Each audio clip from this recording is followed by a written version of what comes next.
everyone, and welcome to another insightful episode of Weekend with Indian in Sydney. I'm your host, Nadeem Ahmed, and today we have a very special guest joining in.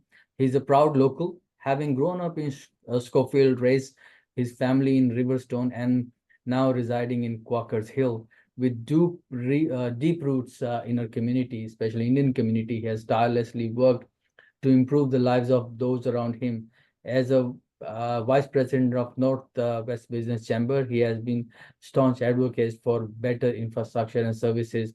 Also, currently serving as a member of parliament for Riverstone, he's not just only dedicated public servant, but also bridge between diverse community, particular fostering a strong connection with Indian diaspora. At the same time, he is also chair of New South Wales Parliamentary Friends of India. Please welcome Warren Kirby. Warren, it is our pleasure to have you with us today. Thank you for joining in. Absolutely, my pleasure. Thank you. Warren, you have such a deep connection with the community. Can you share a bit about your background and what actually inspired you to enter the politics? So I'm somebody who's quite new to politics. I worked as a car photographer for many years, and I was very active on the local business chamber, and I was the vice president there, and I was also the vice president of the Northwest Community Services. So I was watching the community that I grew up with starting to really struggle because of population increase, and I also noticed that the population that was coming in was overwhelmingly from South Asian descent, and the kind of planning controls that were in place were not really designed for the new community. They were done with very much an Anglo perspective on the world, and that didn't suit the community that was coming in. And by that I mean things like the parks that were being planned were for rugby league fields where the new residents wanted to play cricket. The community halls were being designed to cater for around about 200 people, and the new communities that were coming in were looking for halls for 500 people and 1,000 people. Add to this, there was the underlying challenges that come with infrastructure to support population, and this is where I was really advocating for with the previous member of parliament, and also on both sides of politics, both the Liberal Party and the Labor Party, to try and shine a spotlight on what was happening in our community with an enormous population increase, but without the things that are necessary to support them. And that is things like parks, it's schools, it's roads, it's public transport, and vitally job opportunities. We had a lot of local businesses that were really struggling. The promise of all of this new population was more and more people means more and more business. But the reality on the ground was the failure to implement infrastructure at the same time meant that people who were moving into the area were going everywhere else but their local area to go shopping, to go look for their local businesses. And this was a similar thing was happening on the social support side of things. You know, more people coming in to provide support, things would be great. But in my last year as vice president, we saw a 300% increase in the amount of people seeking social support. So it was a situation where there were a lot of challenges coming both from a social support mechanism and also a community infrastructure perspective. And I got quite frustrated at trying to get the political leaders to do something about this, and got to a point where I thought, you know what, I have to stop shouting at the outside of the building and try and get a seat on the inside so I can influence from that perspective. And that's what I did. Great. That is very inspiring, Warren. Thank you. Thank you so much for doing this for the community. You have actually covered most of it. We wanted to ask you have been actively involved in a lot of local issues. So what are now you're the member of parliament for the area. What are your key priorities and goals for the Riverstone constituency? There are a couple. There's probably three that I would highlight. You know, number one is a community amenity. Now, by community amenity, as I mentioned, I'm talking about parks and public transport and roads and schools and healthcare. And I'm quite happy to say that in our very first budget, we were budgeted for the Rouse Hill Hospital. We had 3 new schools, coming online. We have a couple of major road projects that are coming up. And I've also been able to work collaboratively with the local council to identify some of the existing road network that can be improved, where, for example, there's one road locally called Hambledon Road, and for years now, there has been a single right-hand turn lane there, despite having the space to have two. Now, by adding an extra right-hand turn lane in, means that we can move twice as many cars in a single phase of lights by simply painting some lines on the road. And so we've been able to have some small wins like that. Now, the other thing that I'm trying to achieve is community cohesion. Now, one of the challenges with when you have a dramatic population increase and a massive demographic shift, you have problems with community cohesion. And in the case of Riverstone, for around about 150 years, it was an overtly Anglo community. And that Anglo community combined between Riverstone and Schofields, if I go back to when I was young in the early 1980s, that population was less than 10,000 people. In fact, Schofields, where I grew up, was about 2,500 people right up until about 2011. And then in that census, that population jumped to about 3,500. And then 2016, it jumped to about 5,500. 2021, it was over 15,000. It was almost 16,000. And the projection for the next 10 years is that it will get closer to about 150,000 people. Now, when you have so many people coming together and they are of such diverse backgrounds, particularly when you don't have infrastructure coming on board, you have a challenge with bringing those communities together. And it occurs to me that our communities have a lot more in common than what they do differently, particularly when in the case of South Asian communities, where there's a deep love of family, deep love of working together with the community. There is a deep love of coming together and forming social activities. And these things are the very same values that the existing community had. It's the very same values that the existing community were worried about losing. For many years, Riverstone and Schofields grew up a little bit like a country town. We had a major road running on one side and a major road running on the other. But unless you needed to go through the middle of those two major roads, you didn't have a reason to go there. And as a result, it very much formulated like a country town. And so bringing those things together means a lot of work with showing the new community that's coming in who are frustrated because they were sold the dream. They were absolutely sold by the developers, by the real estates, that, you know, you were going to have a school nearby, you're going to have a park just down the road. So they come in with a young family, and when they turn up, there's no footpath out the front of the house. There is no park down the road, and the school might be 10 years away. So by the time all of this infrastructure catches up with the residential development, their children are up and grown. And so they're left in a situation of, I have a massive debt, I have a young family. Do I pack everything up and go, or do I stick it out with the rest of the community? So you have these two conflicting things going on, and you have both sides pointing at each other as being the cause of this problem, when the real problem has actually been the governing authorities who are responsible for providing that community amenity. And the third thing that comes into that list is making sure that job opportunities locally are available for people. So one of the things that's not really well understood about this new area is in the entire Northwest Growth area, the town of Riverstone was actually identified as being the job centre, a little bit like it was 50 years ago, where the Meatworks property, which at one time provided employment for about 20% of, in fact, 25% of the local community, that site was fast-tracked in 2009 to become employment lands. It has a single developer with who's expecting to spend between $5 and $10 billion to develop a property that is 240 hectares. There's approximately 15 to 20,000 jobs locked up in that, and that property was left to languish, despite the advocacy of the business itself trying to get this thing moving, despite the advocacy of the local business chamber trying to get that moving. The previous government left it to languish and didn't pay any attention to it. That's now finally been approved, and it's in DA stage at the moment. And then the other part of that equation is the Riverstone Town Centre, which was always touted to be the northernmost city of Blacktown, where a major shopping centre in there on par with Blacktown West Point or Mount Druitt Westfield, a large sporting complex that is analogous to the one over at Stanhope Gardens.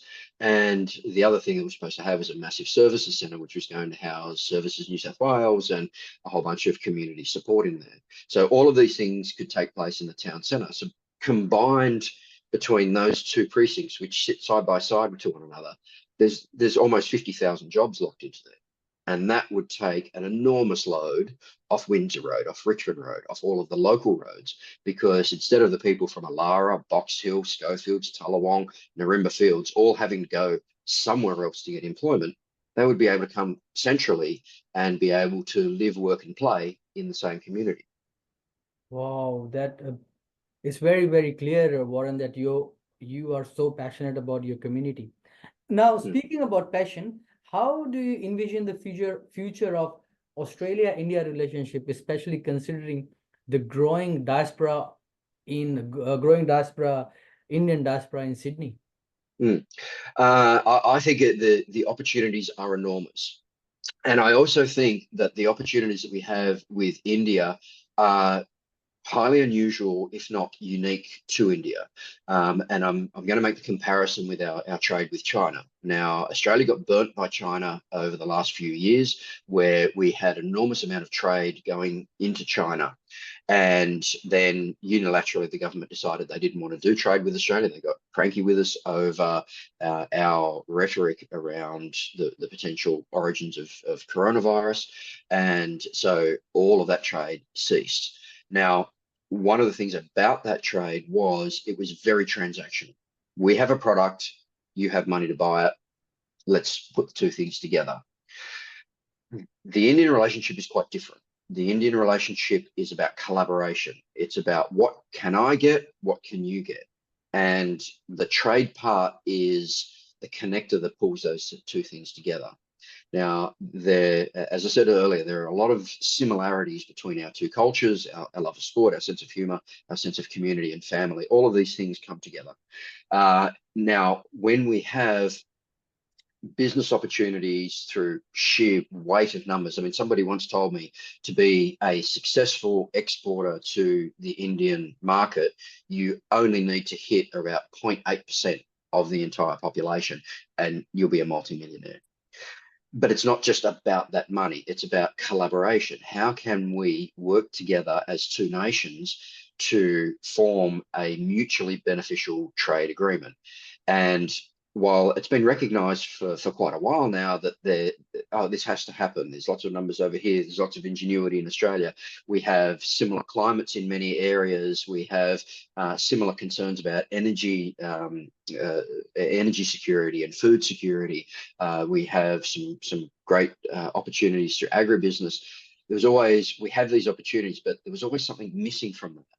And as far as I'm concerned, that thing that was missing was the diaspora.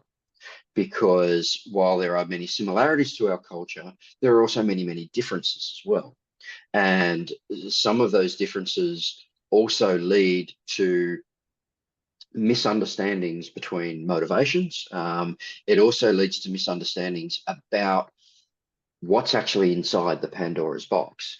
And so I see the new diaspora coming in, and I see people who are incredibly intelligent, incredibly entrepreneurial, have connections between the two nations. They understand business in India. They also understand business in Australia. In fact, here in Riverstone, last week, I think it was, I met with a local businessman who had bought a paint factory, and the paint factory was going out of business. They sold it to him for very, very cheap, and they were really struggling. And that was partly due to the closure of the Australian auto industry. They primarily made automotive paints. The new owner that came in, who is of Indian background, has turned that business around to now being a $70 million a year business in such a short space of time. That's the kind of entrepreneurial skills and the kind of um, business thinking that people from the Indian diaspora can bring. And part of it is due to I think some of the university degrees that are gained over in India are not necessarily recognized in Australia. Many people come here. There are very few people in India who, in my limited experience with the Indian diaspora, that they will come here. Their degrees aren't recognised. They struggle to find work, but under no circumstances will they accept social welfare or any of those things. You have to go out and work. But then they turn their hand to entrepreneurship and find out that they're very, very good at it. So you have the natural entrepreneurs and you have the forced entrepreneurs, and those people are able to build a bridge between the opportunities in India and between the opportunities in Australia and create that collaboration. That is your absolutely very, very inspiring. And it is very true as well. I'm not sure if you are part of Indian in Sydney group yet, but in your view, we are one of the largest group on Facebook with over 133,000 members. How do you see these groups contribute to society at large, and what impact do you see them having on the community?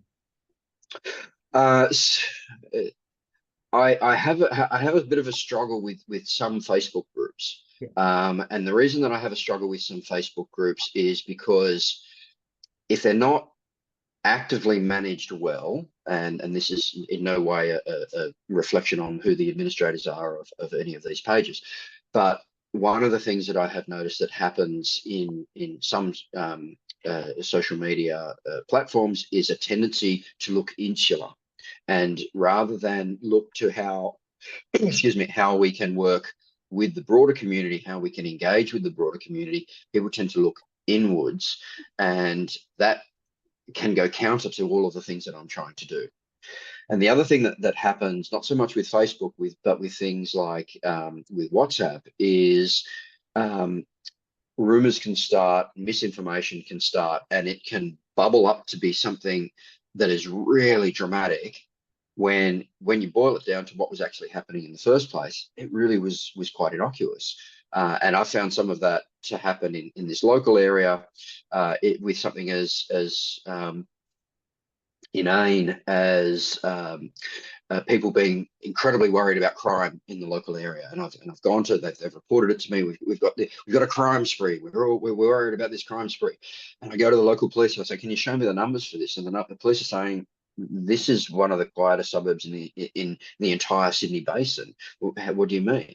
And it turns out that when you kind of peel it all back down and you find out where the origin from this came from, is somebody's put up CCTV footage of a couple of kids doing knock and run on somebody's house, and then somebody else has seen these two kids walk down the street on their CCTV, and all of this is getting posted onto social media, and fear breeds more fear, which breeds more fear. So you end up in a situation where people are getting concerned and inflaming something that really doesn't exist. So yes, there's a lot of opportunity for connection, and if it works well, and if platforms are used really well, you can bring people together. You can, oh, there's an event over here I can go to. Oh, there's a sporting match that I would love to go and see. Oh, an artist coming out that I would love to go to their concert. All of that stuff is fantastic, but I always put the cautionary note of social media as a whole is not necessarily designed to do what we want it to do. And that needs to be something that you always take with caution. Absolutely, no, I completely agree with whatever you said. But again, you should join us because we Mm, doesn't work inwards. We work outwards. We like to spread the awareness about Australian culture. At the same time, we spread awareness about Indian culture, so Australian knows mm, about the culture. And at the same time, we focus on Australian culture, so the Indian diaspora understand the Indian culture. We talk mm, about the First Nation people. So we try to raise a lot of awareness. We do a lot of domestic violence webinars. We do women empowerment. We do So we are focused towards outwards, and our moderators are very strict. They ensure that there is no false news being spread within the community. So we are very cautious about that. Yeah, I'll make sure I find it. My Facebook feed is incredibly confused as to whether I'm white, I'm brown, I'm male, I'm female, I'm young, I'm old. I get the most amazing stuff come through my feed. It's entirely, it depends on the day of the week. Yeah. Now it takes me to the next question. You now are New South Wales chair of Parliamentary Friends of India. It is wonderful to see these initiatives. But could you please explain what is Parliamentary Friends of India? Because we have one at federal level and one Mhm. at state level. And Mhm. how do you think that these relationships can be further strengthened with these kind of organization and initiative? Okay, so it's probably important to spell out what it is and also what it isn't. Okay, now what it isn't a policy group. It isn't a group that is there to determine particular legislation or particular policy surrounding the Indian diaspora. But what it is a collection of MPs who either represent a large Indian diaspora or have a genuine interest in working in and through the community. And so we meet on occasion. It's you know, we might meet a couple of times while Parliament's sitting, or we might not see each other for a couple of months. And what we talk about is how do we facilitate better relationships with in people from India. You know, whether or not that is by inviting the Consul General in to talk about ideas, or whether that is talking amongst ourselves about events that we want to do. For example, one of the events that we want to do a little bit later on in the year is a big Diwali celebration in the Speaker's Garden.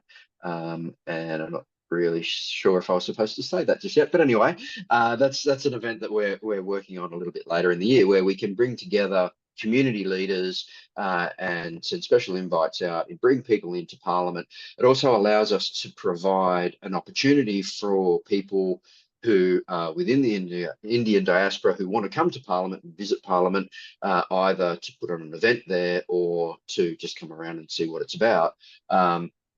We can facilitate that. We can help make that happen.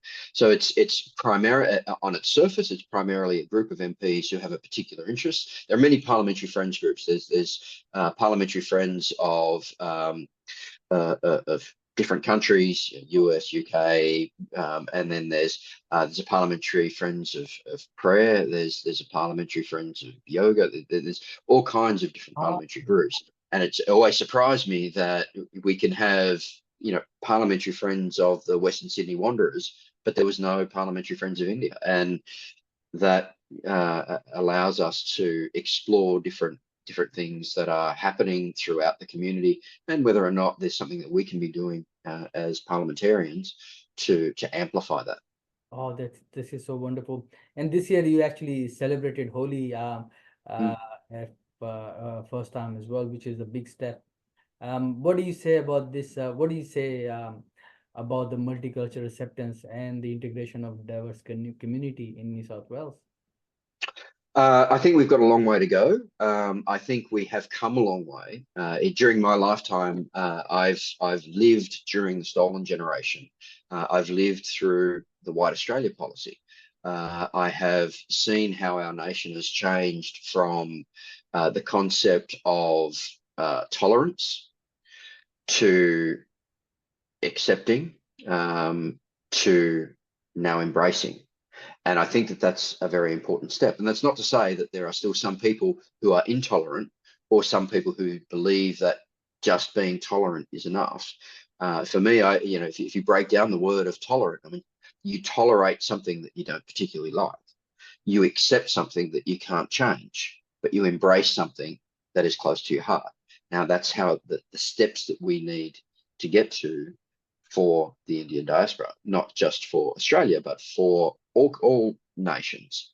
But one of the things that I do think that we have that is an enormous advantage to Australia and to Australian culture is unless you can trace your ancestry in Australia back further than 236 years, we're all migrants. We don't have the deep animosities that you see in other areas of the world, from the Middle East through to Europe, through to the South Asia, through to Southeast Asia. There are cultures that have been there for thousands of years, and I went to India earlier this year in January. I was lucky enough to visit Varanasi, a city that's 11,000 years old by estimates. Sydney is 200 years old, 236 years old. Without having to be able to say 500 years ago, this particular group of people invaded my country and changed and torched these temples and did this to me, or even 300 years ago, this happened to my people, and having those animosities running deep between different cultures or subcultures, we simply don't have that. And I think, yes, I think we have a bit of a way to go, but at the same time, I also think that we don't have a legacy of deep rooted hatreds that needs to be overcome. That's fantastic to hear. And let's shift the gear a bit. Warren, clearly you are very, very busy with everything. How do you balance your work and personal life? Because I'm sure your family would, oh, Warren, spending time with us. Because I find it very hard because my wife keep on saying, where are you? Where are you? Yeah. Okay, a couple of things. I only work on days that end in Y, and that includes holidays. Before I walked down this road, I said to my partner, look, this is something that I think that I should pursue. I got to a point where I was like, I really don't want to go anywhere near politics, but if I don't take the chance now, and in 10 years from now, I'm closing my business because nobody was going to fight the way that I knew that I could, I would be more disappointed with myself than to have a go and fail at that. And she's very supportive, and she said, well, if this is something that's really important to you to do, then I support you all the way. It's important to note she works full time as well. She's very busy in her work. I have two children, but they're grown up. They're 29 and 25, so I don't need to come home, pick them up from school, and do all of the things that I have done in a previous when they were much younger. So that leaves me with a lot of opportunity to be able to knuckle down and really get into work. And the way that I look at it is I have 4 years to get an enormous workload done. I know the kinds of projects that I need to get done, and I don't even expect most of them to actually be done in my first term of Parliament, because the legacy stuff that I'm working with it takes a very, very long time to turn around. It takes a long time to get the funding. It takes a long time to change the planning controls that have allowed some of the dysfunction to take place. And even something like community cohesion, I can't snap my fingers and expect that to happen. I often joke, unfortunately, the job didn't come with a wand. I can't just wave that and make these things happen. So the things that I'm putting in place now are not to be completed in my first term. I don't expect them to. But what I do expect is to be able to kickstart the tank so it can't be stopped, regardless of what happens in my political career from this point on. Now, if I happen to get 8 years, if I do the job well enough and the community thinks I should have another go sitting in the seat, then that means that I can get more done of that groundwork. But it also means that I get to see some of the projects that I'm starting now come to fruition. And then, maybe in another 4 years after that, some of the bigger projects will really be in place. And the town centre is something like that. Like I've pushed very, very hard to have a master plan for the town centre approved by the end of this year. And assuming that that is the case, the actual construction, I won't be walking into a shop within 10 years, because that's just how long these things take. But I have 4 years to get a lot of work done, and I can't waste a day not pursuing those goals. So I do what I can to get it done. So work-life balance, it's work. Yeah. And I'm living to get the work done. Yeah. It's great to hear. It's really great to hear, and we wish you best of luck for everything. But before we wrap up, what message would you like to convey to members of Indian in Sydney Facebook group? and the Mm. wider community and the Indian diaspora in terms of unity, collaboration, cohesiveness you have already touched upon, and building a better future together. Well, if I can just add a little bit to the last response as well, which sort of ties into this. Um, a lot of the work that I do that I also don't perceive it as work. I've been um, very fortunate that the South Asian community broadly, but in the Indian community in particular, have opened their arms and welcomed me into a world that I ordinarily wouldn't get a glimpse into. But I get a front seat to life. I get invited into an event. I get to sit out the front. I get to learn about a new culture. I get to see different celebrations and different religious activities, and all of these things are fascinating for me. So it's very hard to classify it as work when I'm going to something and I get to sit up the front. I get to see a lot of people having an amazing time. I get invited to come dance with people. I get fed. It's more that in my work time, I'm getting a lot of opportunity to really engage with people and celebrate life in the same way that they do. So they're there having a good time, and I'm there having a good time, but I get to call it work. But this also then ties back to what we were talking about earlier with collaboration, and I'm very much a person who is interested in how do we collaborate rather than utilize each other for our own purposes. We can utilize each other's strengths and pull them together so we have mutual benefit. I find that I've said to a few people about one of the disconnects between our community with new neighbours moving in. Now, uh, 10 years ago, 15 years ago, a new neighbor would move in, and the first thing you would do is grab a 6-pack of sausages and a 6-pack of beer, say, come on over, let's have a barbecue. Yep. Now, if your new neighbor is Hindu or your new neighbor is Muslim, they're going to say no to that. True. Politely decline, Yeah. but not necessarily be able to explain why or maybe they're too shy, or a hint of embarrassment maybe that they're having to say no, and without explaining. And so one neighbor is saying, "Oh, I tried. I don't really know why this person doesn't want to come and engage with me." And the new neighbors are saying, "I don't really know how to reach out to that other person." So I spend quite a lot of my time trying to work on projects that will bring community together. Things like Diwali and things like Holi, Holi in the house. So that was about showing parliamentarians in a fun way what that celebration is all about, and trying to bring different festivals in my social channels. I routinely not just put up me engaging in one of these activities, but explaining what this is about. Why is this important? Why is this person doing this activity? And trying to educate the broader community. So regardless of whether you're Anglo or Greek or Maltese or Italian or Indian, Nepalese, Pakistan, it doesn't matter, Bangladeshis, all of these people coming together. Oh, that's what that's about. Oh, that's why my neighbors are banging the drum at 1 o'clock in the morning. All of those sorts of things.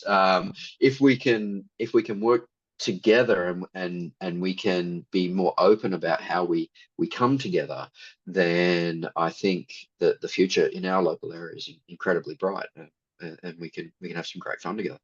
That is amazing. Warren, it has been pleasure talking to you today.